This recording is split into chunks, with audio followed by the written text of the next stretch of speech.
Welcome to my channel. चला आज आपण बघणार आहोत स्टोन चेन स्टिचिंग कशी करायची असते ते. यासाठी लागणार आहे ही स्टोनची चेन, त्यानंतर ही जरी थ्रेड, ही मशीन थ्रेड, त्यानंतर हे फॅब्रिक ग्लू, ही निडल आहे नंबर 23 म्हणजेच 0.45 आणि सीझर. यामध्ये मी तुम्हाला वेगवेगळ्या पद्धतीने चेन स्टिचिंग कशी करायची असते, स्टोन चेन स्टिचिंग कशी करायची असते ते दाखवणार आहे. तर यामध्ये मी पहिल्यांदा हा फॅब्रिक ग्लू घेणार आहे. हा फॅब्रिक ग्लू या पद्धतीने लावून घ्यायचा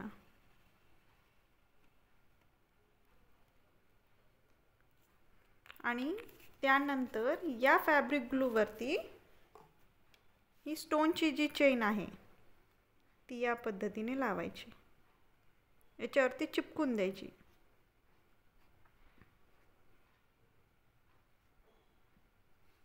या पद्धतीने आणि याला थोडा वेळ तसंच ठेवून द्यायचं, म्हणजे ते सुकल्याच्या नंतर थोडंसं तिथे चिटकली जाते ती.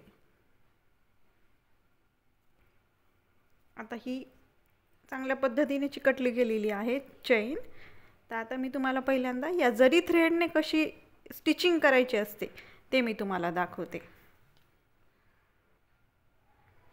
यामध्ये पहिले सुई खाली टाकून खालचा दोरा वरती घेतलेला आहे. त्यानंतर अगदी त्याच्याजवळ पहिल्या स्टोनच्या जवळ एकदा पुन्हा खाली टाकली निडल, पुन्हा खालचा दोरा घेतला,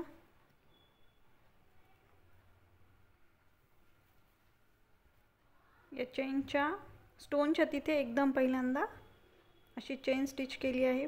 पुन्हा रॉंग साईडला जायचं, त्याच्या दुसऱ्या बाजूला पुन्हा एकदा खाली निडल टाकली, पुन्हा खालचा दोरा घेतला, पुन्हा टर्न केला,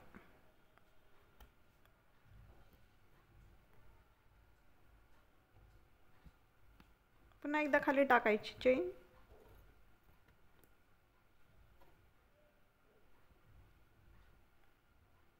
या पद्धतीने करायचं.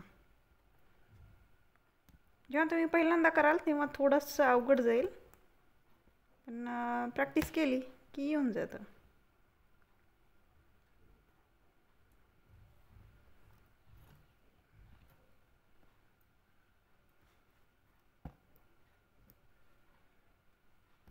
एक किंवा दोन स्टोन मधात सोडायचे आणि एक एक एक एक हळूहळू पुढे घ्यायचं. असं अगदी त्या स्टोनच्या जवळ घ्यायचं.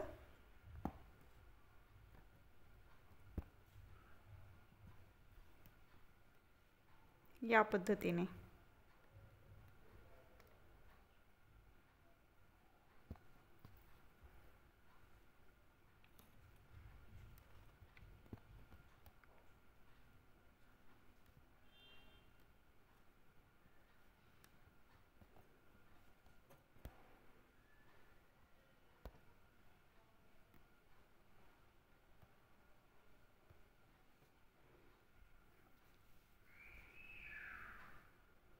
पुन्हा एकदा खाली टाकायची.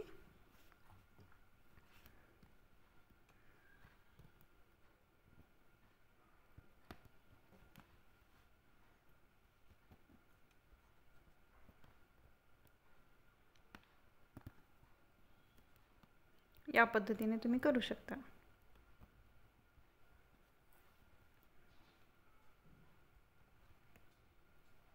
ही झाली जरी थ्रेडने कशी स्टिचिंग करायची असते ती. आता यानंतर मी तुम्हाला दाखवते ती मशीन, आपली जो मशीनचा थ्रेड असतो त्या मशीन थ्रेडने कशी स्टिचिंग करायची असते ती. तर मशीन थ्रेडमध्ये पण आपण असंच करायचं. पहिले खाली निडल टाकायची, नंतर खालचा दोरा वरती घ्यायचा, त्यानंतर पुढच्या स्टोनच्या तिथे खाली एकदा पुन्हा निडल टाकायची, पुन्हा दोरा घ्यायचा, पुन्हा पुढे.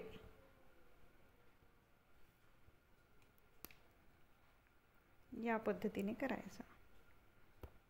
तुम्ही एक स्टोन सोडून करू शकता किंवा दोन स्टोन सोडून करू शकता.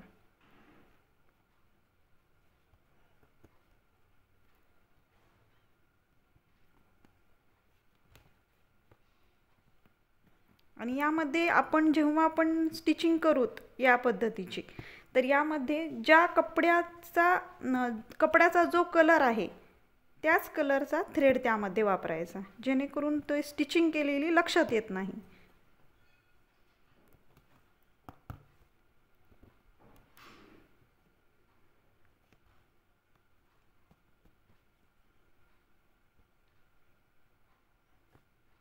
मी स्वतः प्रेफर करताना मशीन थ्रेडच प्रेफर करते या पद्धतीने, कारण मशीन थ्रेडने पटापट होतं आणि फिनिशिंग छान दिसते त्याची.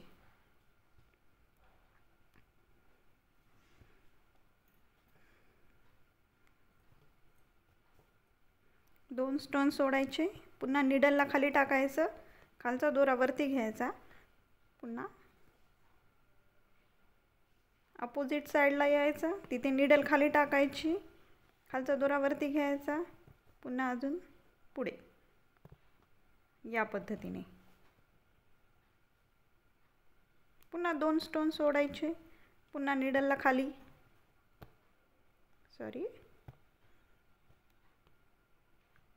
याला तुम्ही प्रयत्न केला तर ही फास्ट होते.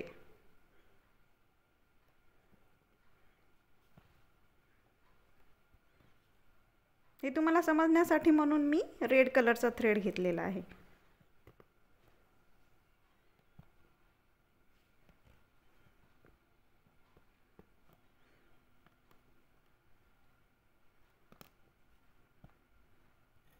या पद्धतीने करायचं. आता यापेक्षाही एक सोपी पद्धत मी तुम्हाला दाखवते. आता तुम्हाला वाटत असेल हे फारच अवघड आहे, या जरी थ्रेडने करणं किंवा मशीन थ्रेडने करणं, तर अशा वेळी साधा सिंपल एक उपाय मी तुम्हाला सांगते. ही आपली मशीन थ्रेड आहे, यामध्ये ही आपली सुई असते, या सुईमध्ये हा दोरा टाकायचा आणि डायरेक्ट शिवून टाकायचं. मी तुम्हाला दाखवते. आता मी पहिल्यांदा या सुईमध्ये हा दोरा घालून घेतलेला आहे आणि आता खालच्या साईडने सुई वरती काढायची,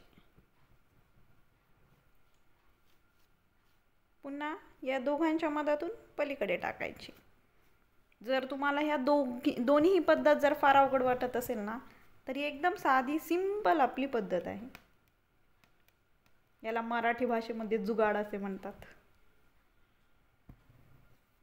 जोकचा पार्ट.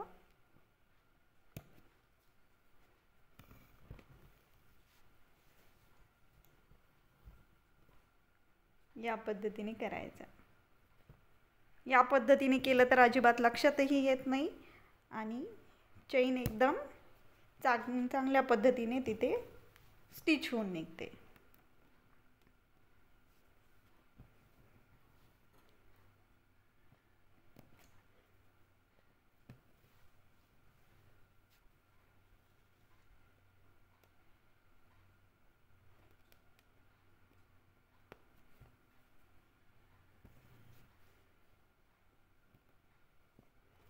त्यामुळे तुम्हाला या तिन्ही पद्धतीपैकी जी तुम्हाला सोपी वाटते त्या पद्धतीने तुम्ही करायचं. हां, पण फक्त प्रयत्न करत राहायचे, कारण प्रयत्न केल्याच्या नंतरच तुम्हाला फिनिशिंग जमणार आहे, त्यानंतरच तुम्हाला आरी वर्क सोपं जाणार आहे.